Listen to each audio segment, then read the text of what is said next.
Hi, my name's Alanna. I am a recently graduated musician and I'm currently a substitute teacher. And my favorite book is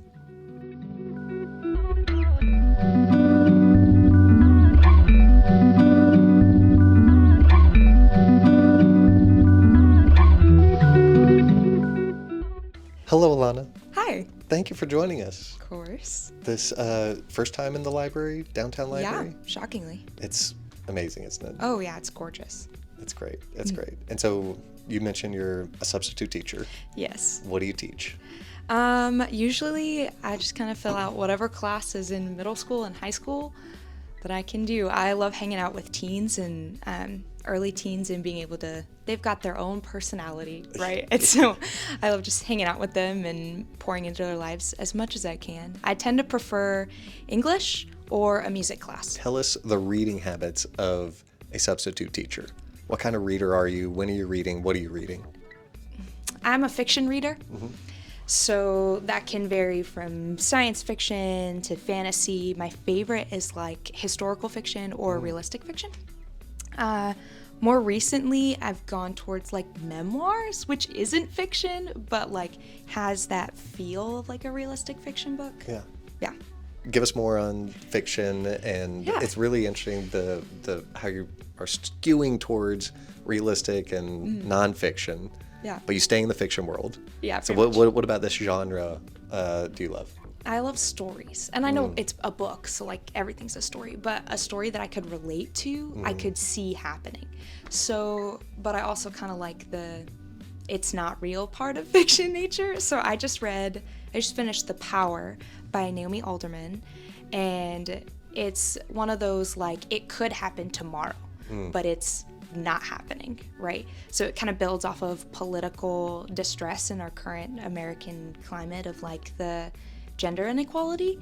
And so she takes this world in which women are given all this power and now have to move forward. What happens? What could happen?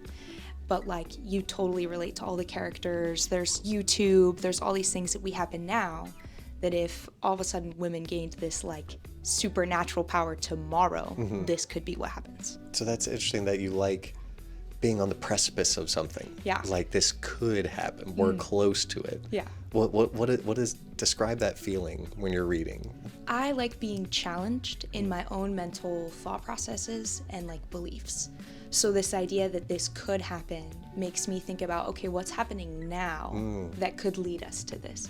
What is something that I believe in or I'm doing or involved in now that could impact this or could impact whatever dilemma is happening in the story that I might have a piece into, and kind of makes me rethink what I believe or what I've grown up believing. That sounds incredibly productive. That sounds like being a good citizen, right? Yeah, It also sounds exhausting just a little bit. to always be thinking about what could and like being kind of again on the precipice of something. Definitely exhausting at times because it's always making my brain work on top of just reading. I feel like most people talk about reading and they're like, oh, well, I like getting away from my current world. Yeah. Whereas I read to understand my current world. Interesting. And to grow my own like thought process around the people around me and the culture that I live in. And so at times I've got to separate them with easier books and read something significantly simpler, whether that's like a YA novel, so that my brain doesn't get overly tired. I need a pause. I need to just eat some junk food during this Yes. diet. I need to just have some YA. You said, did you say early fantasy? Yeah. Some sci-fi? That would be that maybe. stuff. Yeah, that's great. That's interesting. So tell us a little bit about your favorite book. I have a lot of favorite books, but they all came to me in a couple different time frames. Probably the biggest is a YA novel. It's called Love and Gelato. I don't remember the author. That's really sad because I've probably read it 15 times and I don't remember the author.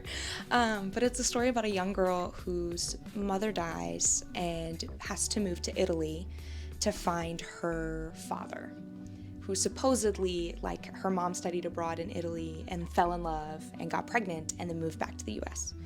So she gets flown to Italy to live with this man that she's never met. She's a senior in high school and she's like, I don't know what I'm doing here, but there's nobody else to take care of me, so I guess we gotta figure out how to live in Italy. And this man is a historian. He grew up in Italy, but lived in the US for a little bit, moved back to Italy, and lives on this American war memorial like site. He's kind of like the caretaker of the lands. And so he's able to connect with her, but she's still very like, this is weird. And it just talks about her time in Italy. She ends up falling in love, as most YA girl novels do, and just ends up loving Italy despite hating it at the beginning.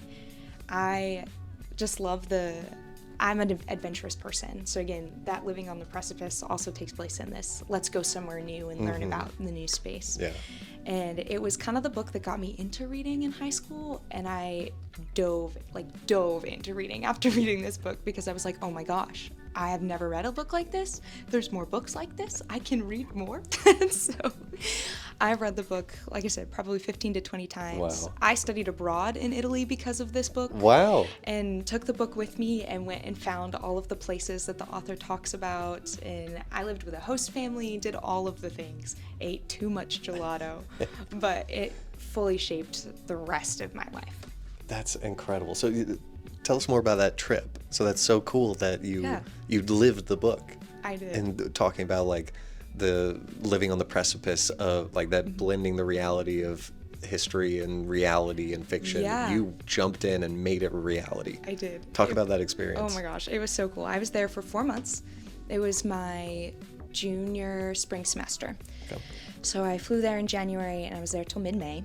I lived with 4 other American study abroad students in a host family's apartment. And they were the cutest grandparents I've ever met. She cooked me dinner every night. She made my bed, did my laundry, all the things. She's absolutely adorable. But I didn't know any Italian. So when I got there, my host mom spoke no English. Wow. My host dad spoke English because he had spent time traveling to and from Italy to America for the textile industry. But he was only home in the evenings. So it was cool to live in this, like, I don't know where I am, and kind of share that experience with the character. Yeah. And being like, wow, look at all these cool things. I don't know what's going on. I have to figure this out for myself. Yeah. And go and visit all of the statues that she talks about and hear about all the stories, go see the buildings that she talks about, and kind of connect this story to my actual experience. Yeah. You read the book, you've envisioned all these spaces. Yes. When you go and you're actually in these spaces, how do they translate? I can only picture all the things, and I can Google images as much as I can, but it took the book to a whole nother level to be able to see the statues, to hear the story from my teachers and my professors while I was there, and make that real life connection. It made the book so much more impactful, because now I can go back and read it and I can see what she's seeing because I have those tangible memories. So aside from it literally changing your life by sending you to a different continent, how does this book, you've read it 15 times, when does it show up in your day-to-day life when you're not reading it? Oh. Anytime I talk about books, I'm always thinking about that book, which it was a simple YA novel, but every book I've read since, I can compare characters to her, that main character, or I can compare the story to the experiences that this author has written about. I've read all of the rest of the books this author has written. This one's definitely by far my favorite, but it pushed me forward into the other types of books that I now read. It obviously had a huge impact. Talk more about just the feeling. Like, why is this book so much a part of your life? I mean, now it almost has a nostalgia piece to it. Like, people reread Harry Potter and all of those bigger books. Like, I read this as a teen, and it shaped my love for reading. And so now when I go back and reread it, or I think about the book, it, like, warms my heart, because it's like, oh my gosh, this book was so impactful for me, and this book has so many positive memories, and I can sit down and read it in, like, 2 hours, because I've read all the words so many times. It's basically skimming it over again. That it's like eating your grandmother's, like, homemade cookies or something. It's a story that you remember and has sat with you for so long that it just warms your soul. That's great. That's amazing. Well, what are you reading today at Silent Book Club? Well, I started reading Northern Lights by Tim O'Brien. Okay.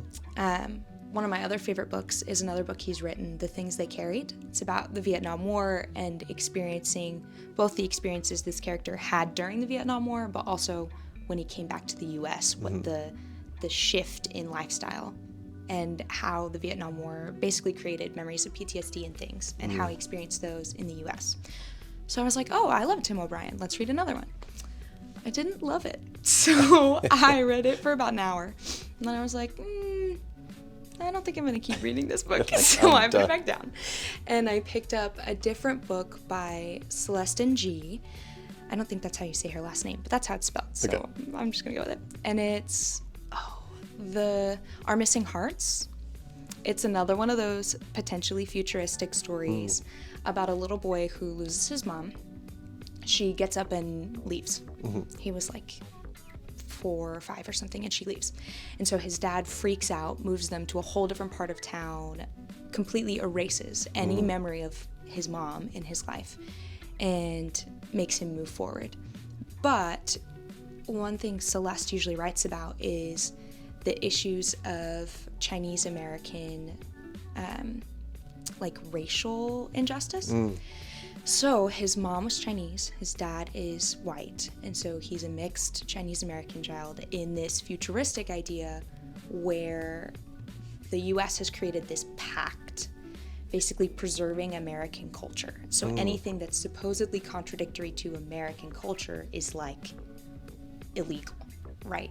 And so this kid's trying to live in this tension of his whole being is against this American culture in this society, being Chinese American. Yeah. Well, it's interesting. So another book of that has deep loss in it. Is there something about loss that resonates with you in your readings? I don't know. I've never experienced deep loss like that. So I guess on some level, reading stories about deep loss allows me to have more empathy towards others who experience loss. I mean, that's the only thing I can think of, but because I've never lost anybody that close to me to be able to like relate to those feelings. But I think that's probably why I lean towards it, to give myself a space of empathy for others. Well, thank you so much for the time. Of course. Thank you for sharing about reading and your favorite book. Yeah. It's fantastic. Thanks. Well, enjoy the rest of Silent Book Club. Of course. Thank you so much. Thank you.